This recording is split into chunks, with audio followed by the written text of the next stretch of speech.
শুভ সন্ধ্যা সবাইকে। কেমন আছেন? আলহামদুলিল্লাহ আমি অনেক ভালো আছি। আজকে আমি বাবার বাসায় আসছি বেড়াতে, আর আমার আম্মা পিঠা বানানোর আয়োজন শুরু করে দিয়েছে। আজকে সন্ধ্যায় বানাচ্ছে ভাপা পিঠা। আমি ভাপা পিঠার আটাটা মাখিয়ে দিচ্ছি দুধ দিয়ে। গরুর দুধ গরম করে ঠান্ডা করে আটাটা মাখিয়ে দিচ্ছি। ভাপা পিঠার আটাটা ভালোভাবে মাখাতে হবে যেন দলা বেঁধে না যায়। আমি আটাটা মাখিয়ে দিচ্ছি, আর আমার আম্মা অন্য কাজ করছে। ভাপা পিঠার জন্য চুলায় পানি বসাই দিছে। ও আর একটা কথা, আমি ভাপা পিঠার আটার সঙ্গে আগে নারিকেল মিশিয়ে দিয়েছি। এই যে আমার আটাটা মাখানো হয়ে গেছে। এদিকে আমার আম্মা গুড় কেটে নিচ্ছে,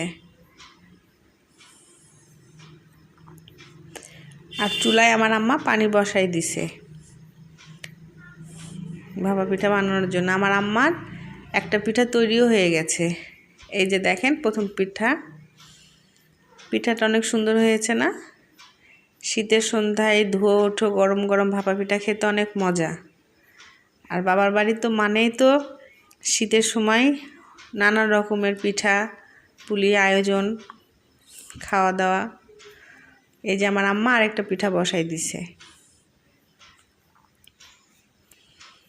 এই যে আমার আম্মার আরেকটা পিঠা হয়ে গেছে, আর এখানে আরেকটি পিঠা আবার চাপাই দিছে।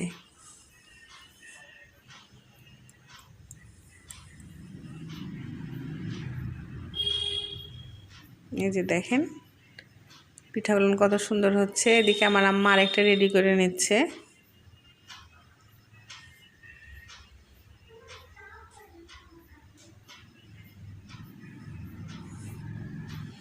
এই যে পিঠাগুলো হয়ে গেছে। পিঠাগুলো কেমন হয়েছে আপনারা সবাই কমেন্ট করে জানাবেন, আর অবশ্যই মাশাআল্লাহ বলবেন। ধন্যবাদ সবাইকে। আল্লাহ হাফেজ। সবাই ভালো থাকেন।